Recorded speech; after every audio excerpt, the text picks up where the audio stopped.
ప్రముఖ TV channel news anchor స్వేచ్ఛ వటార్కర్ అనుమానాస్పద స్థితిలో మృతి చెందిన విషయం తెలిసిందే. యాంకర్ స్వేచ్ఛ ఆత్మహత్యపై ఆమె తండ్రి సంచలన వ్యాఖ్యలు చేశారు. తన కూతురు ఇలా చేసుకోవడానికి పూర్ణచంద్ర అనే వ్యక్తి కారణమని ఆరోపించారు. అతని వేధింపుల వల్లే తన కూతురు ఆత్మహత్య చేసుకుందని పేర్కొన్నారు. ఇటీవల తన కుమార్తె కూతురు అతనితో ఉండనని తేల్చి చెప్పిందని స్వేచ్ఛ తండ్రి తెలిపారు. ఇక జూన్ 26వ తేదీన ఇద్దరికి గొడవ జరిగిందని, తన ఇంటికి రమ్మని పిలిచిందని, ఆ రోజు పూర్ణచంద్రతో సంబంధం కొనసాగించలేనని స్పష్టం చేసిందని వెల్లడించారు. పూర్ణచందర్ వేధింపుల వల్లే తన కూతురు తీవ్ర మానసిక వేదనకు గురై ఆ డిప్రెషన్తోనే ఆత్మహత్య చేసుకుందని తండ్రి శంకర్ కన్నీరు పెట్టుకున్నారు. తన మనవరాలి పట్ల కూడా పూర్ణచందర్ అసభ్యంగా ప్రవర్తించాడు అని, అతని వేధింపుల కారణంగానే స్వేచ్ఛ మరణించినట్లు చిక్కడపల్లి పోలీసులకు తండ్రి ఫిర్యాదు చేయడంతో అతన్ని అదుపులోకి తీసుకున్నారు. ఇదిలా ఉండగా ఇప్పుడు రాష్ట్ర వ్యాప్తంగా సంచలనం సృష్టించిన ఈ కేసులో కీలక పరిణామం చోటు చేసుకుంది. ఈ కేసులో నిందితుడు పూర్ణచందర్ భార్య స్వప్న తెరపైకి వచ్చారు. పూర్ణచందర్ ద్వారానే స్వేచ్ఛ తనకు పరిచయం అని, అయితే వారిద్దరి మధ్య సంబంధం గురించి ముందు తనకు తెలియదన్నారు.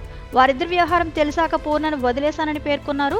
పూర్ణచందర్పై స్వేచ్ఛ కూతురు అరణ్య చేస్తున్న ఆరోపణలు అసత్యమని, అరణ్యను పూర్ణచందర్ సొంత కూతురులా చూసుకున్నాడని స్వప్న వ్యాఖ్యానించారు. స్వేచ్ఛ తనను మానసికంగా టార్చర్ చేసిందని, స్వేచ్ఛ పూర్ణచందర్ను బ్లాక్మెయిల్ చేసిందని స్వప్న షాకింగ్ కామెంట్స్ చేశారు. నాకు స్వేచ్ఛ పూర్ణ ద్వారానే పరిచయం అయింది. రిలేషన్ ఉందని నాకు అసలు తెలియదు. ఈ రిలేషన్ గురించి కూడా నాకు తెలిసింది స్వేచ్ఛ ద్వారానే. తను నాకు ఫోటో పెట్టడం ద్వారా తెలిసింది. నేను పూర్ణని అడిగాను ఏంటిది అని చెప్పేసి అడిగితే చెప్పాడు. చెప్పినాక నాకు అనేది గొడవలు స్టార్ట్ అయింది. అక్కడ నాకు ఇంకా తెలిసింది ఏంటంటే అక్కడ కూడా తనతో గొడవలు ఉంటున్నాయి అని చెప్పేసి అంటే, ఇంకా నేను ప్రెషరైజ్ ఆయన ఎందుకు ప్రెషరైజ్ చేయాలి అని చెప్పేసి నేను ఆయనను వదిలేసాను. ఇంకా నేను ఎందుకు ఇప్పుడు మీడియా ముందుకు వచ్చానంటే, అరణ్య ఆయన మీద చేసిన ఆరోపణలు చూసి నేను తట్టుకోలేక నేను ముందుకు వచ్చాను.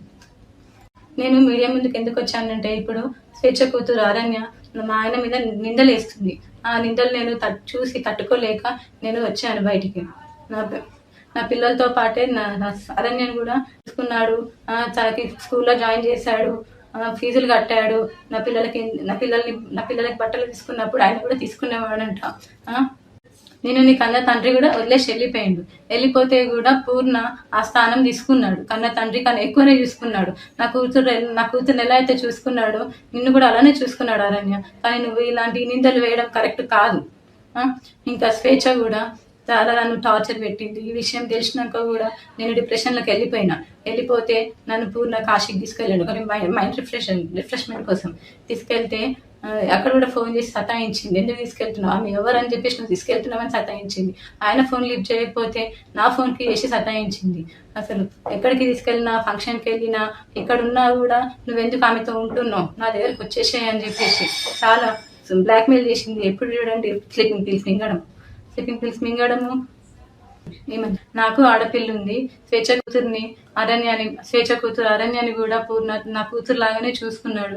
నాకు తెలియకుండా పిల్లలని ఆమె దగ్గరికి తీసుకొని వెళ్ళి ఆడిపిస్తుంటే వచ్చేవాడు. తర్వాత నాకు నా పిల్లలు చెప్పారనమాట, అమ్మ ఒక అక్క దగ్గరికి వెళ్ళి ఆడుకుంటున్నాను, ఒక ఆంటీ ఉన్నది, ఒక ఆంటీ నన్ను అమ్మ అని పిలవమని చెప్పింది అని చెప్పేసి నా కూతురు చెప్పింది.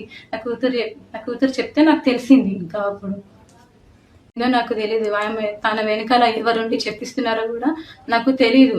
కానీ ఇవన్నీ చేయొద్దు అరణ్య నువ్వు. తన భర్త పూర్ణచందర్ నిర్దోషి, అమాయకుడని స్వప్న సంచలన వ్యాఖ్యలు చేశారు. అయితే ఈ నేపథ్యంలోనే నిందితుడు పూర్ణచందర్ రాసిన లేఖ కూడా సోషల్ మీడియాలో వైరల్ అవుతోంది. స్వేచ్ఛ తను స్నేహితులుగా ఉండేవాళ్ళని, 5 ఏళ్లుగా ఆమె మానసిక ఆందోళన చెందుతూ చికిత్స పొందుతోందని, ఇందుకు సంబంధించిన ఆధారాలన్నీ అతని వద్ద ఉన్నాయని తెలిపాడు. స్వేచ్ఛ ఆత్మహత్యతో తనకు ఎలాంటి సంబంధం లేదని లేఖలో పూర్ణచందర్ పేర్కొన్నట్లు తెలుస్తోంది.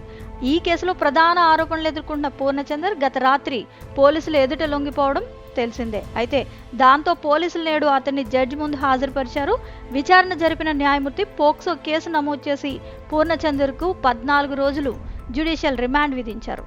దీంతో పోలీసులు అతన్ని చంచల్గూడ జైలుకు తరలించారు.